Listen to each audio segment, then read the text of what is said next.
Hello and a very happy good morning to all my 11th class students. I am Preeti Gupta and I am going to teach you chemistry. Here in this video, I am going to give you an introduction about chemistry and we will discuss about the matter. Okay, so students, chemistry. We found chemistry is everywhere basically. It is a root of the subjects. You can find chemistry in your physics, in your biology, in your geology, in your environmental studies. Now the demands goes very much high about the chemist, right? So basically, if we talked about chemistry, that chemistry is the branch of science which deals with the composition, structure and properties of matter. The basic constituent of matter are atoms and molecules. So chemistry is also called the science of atoms and molecule. Because students, chemistry helped us to meet with all our requirements that are necessary for the advancement of life, such as food, additives, healthcare products, etc. So chemistry is everywhere. Chemistry is all over the world. So now students, this is all about the chemistry introduction.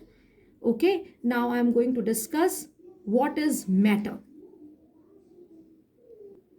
Students, you are much familiar uh, from the matter, right? You learned about this matter word in your class 9th in your previous classes, right?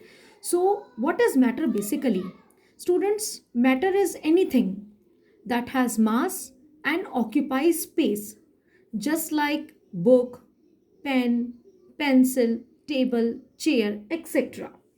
So the question comes in your mind that, ma'am, what is material? So students, basically, matter is all the stuff around us that is made from atoms and molecules. We have discussed this. There are million and millions of different types of matter. So this million and million of different types of matter are called material. So we can say that all materials are matter. All materials are matter, but all matters are not material. It is a very important line, students. Now I am going to discuss here the classification of matter. Matter is divided into two types. First is physical classification, second one is the chemical classification. Now I am going to discuss physical classification, students. Physical classification is based upon the physical properties. Okay, the physical properties, we can say the odor, the smell. Okay, we can say odor is just like a smell also. Okay, so identify the physical properties basically are those properties which can be measured or observed without changing the identity or the composition of the substance. Just remember this line. Physical properties are those properties which can be measured or observed without changing the identity or the composition of the substance. So these properties may be color, odor, density, boiling point, melting point, etc. Okay, so we can divide according to the physical classification matter into five parts. Now I'm going to discuss here three only, that are solid, liquid and gases. Okay, so I think you are much familiar than this solid, liquid and gas, students. So you can see, I'll make a diagram over here. Yeah, there are five parts, but basically plasma and Bose-Einstein depend upon the some special temperature. So we cannot consider. Okay, we are going to consider with here solid, liquid and gases. Now I'll make a diagram over here. You can see the diagram. In this I'll take a solid.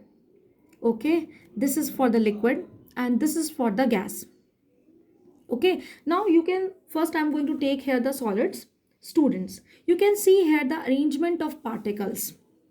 Okay, here the particles are very close to each other. Here the particles are very close to each other in an ordered manner.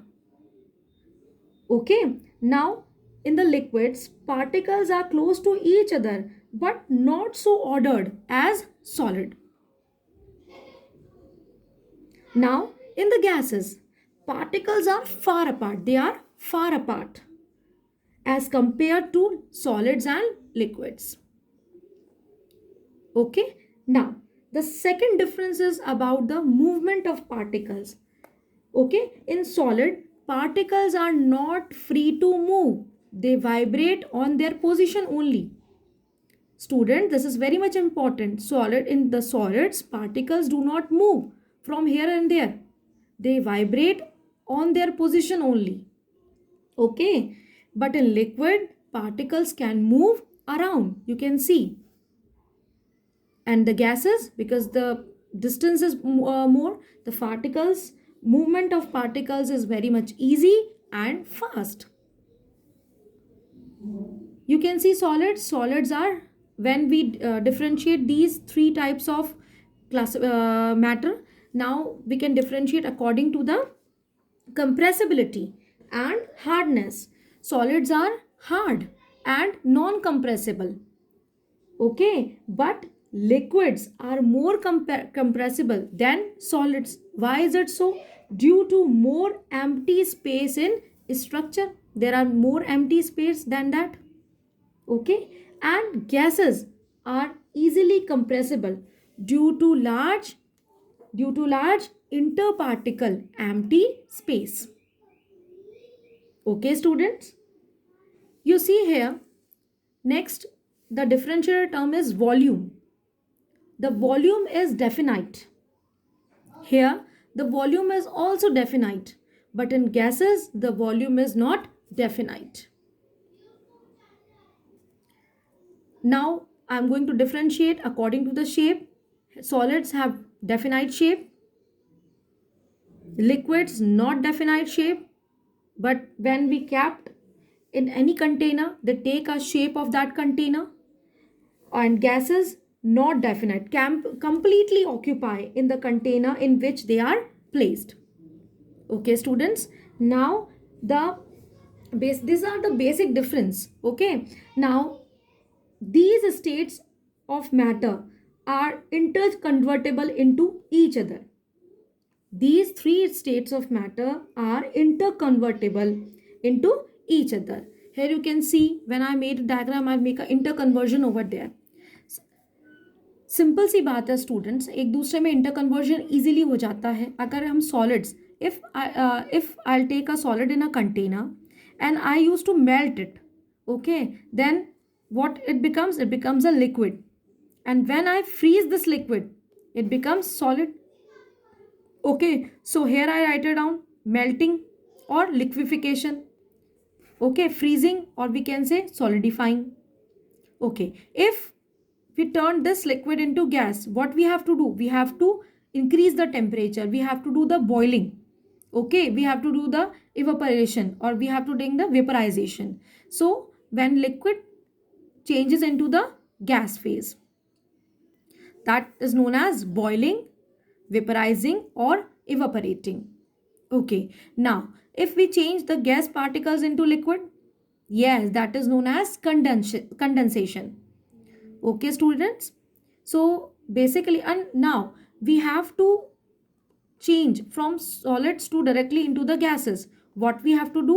The term is known as sublimation, such as naphthalene balls. The example is naphthalene balls. Okay, so I think that classification, physical classification, is must be clear to all of you. There is, students, there is a difference between gas and vapor. Just remind this one thing also. Okay, so vapor represent a gaseous state of a substance which is liquid at room temperature. A substance which is in gaseous state of room temperature is called gas, but not vapor. Okay, besides all these three, there are two more states of a matter, are plasma and Bose-Einstein, students. Okay, so basically they exist only in the extreme condition of temperature and pressure. So we are not going here to discuss plasma and Bose-Einstein. So basically this is the physical classification of matter, that is solid, liquid and gas. Okay, students. Now, students, I'm going to discuss the chemical classification of matter. According to the chemical classification, matter is divided into two parts. First is mixture, another is pure substance. Okay, mixture first further divided into two parts: homogeneous mixture and heterogeneous mixture. Homogeneous mixture and heterogeneous mixture. The second part of matter is pure substances. Pure substance is further divided into two parts: elements and compounds. Elements divided into further three parts: metal, non-metals, metalloids. Compounds are basically divided into two parts: inorganic and organic. I am going to take one by one. First, I am going to take about mixture. So, students, mixture are the, basically we can say the definition, just we can mix the two or more substances in any ratio to give mixture. Okay, so here have variable composition. We can mix two, we can mix three, we can mix more substances, okay, to get mixture in any ratio, just like air, just like milk, tea, etc. Okay, so it is further divided into two parts: homogeneous mixture and heterogeneous mixture. Homogeneous mixture having a uniform composition throughout the solution. You can say a mixture having uniform composition throughout is called homogeneous mixture, just like salt solution, or you can say sugar solution. Okay, or we can say air also. Okay, now next is the heterogeneous mixture. A mixture in which the composition is not uniform throughout is called heterogeneous mixture, just like alloys. Okay, just like your cereal and pulses. You can say the mixture of salt and sugar. Basically, I'll take the term alloys because if we talked about the brass, alloys are the mixture of two or more metals. If I talked about the brass has a composition of copper and zinc, in which zinc has 5 to 40% and the rest of is the copper. So the composition is not same. Composition is different. If we'll take the copper 60%, the zinc is 40%. So the composition is different. So that type of mixture is known as the heterogeneous mixture. Okay, students. Now, the pure substances. Pure substances have fixed composition and their constituents cannot be separated by physical methods. We cannot separate because they are in the pure form, pure substance, because they have a fixed composition. We cannot separate by the physical methods such as gold, silver, water, etc. They may be element or compound. Basically, pure substances are always homogeneous. So, we can say a homogeneous mixture is a solution. You can't separate out. If we take a beaker in which I kept a water and small amount quantity of salt, if I am going to tell you just separate salt and water, will you separate it out? No. So basically the composition remains throughout same. We cannot separate by physical method. So we can say that a pure substance is a always homogeneous, and a homogeneous substance we can say it is a solution. Okay. Now, first is element. An element is defined as a pure substance that contain only one kind of particle, which may be atom or molecule.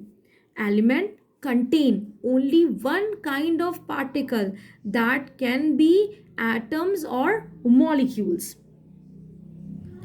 So, depending upon the physical and chemical properties, the element are further divided into three categories. Students, one is metal, non-metal and metalloids. Okay, you all know the properties of matter, that they are lustrous, okay, they are shiny, they are the good conductor of heat and electricity, they are malleable and ductile. You know these very well, like silver, like aluminium. And we talked about the non-metals. What are non-metals? Which do not refract light, do not possess luster, poor conductor of heat and electricity. Okay, so these are the characteristics of non-metals. We talked about metalloids, which possess both the properties of metals and not metals, like bismuth, like antimony. Okay, students. Now I am going to discuss here compounds. Compound contain more than one type of particles, but in fixed ratio. They contain more than one type of particles, but in a fixed ratio. But fixed ratio by mass. Okay, so it is further divided into two types, organic and inorganic. Inorganic compound are those elements which contain any two or more element out of more than 114 element known so far. Okay, and the organic compound are those compounds which contain carbon and few other element like hydrogen, nitrogen, sulfur. These are originally obtained by plants and animals.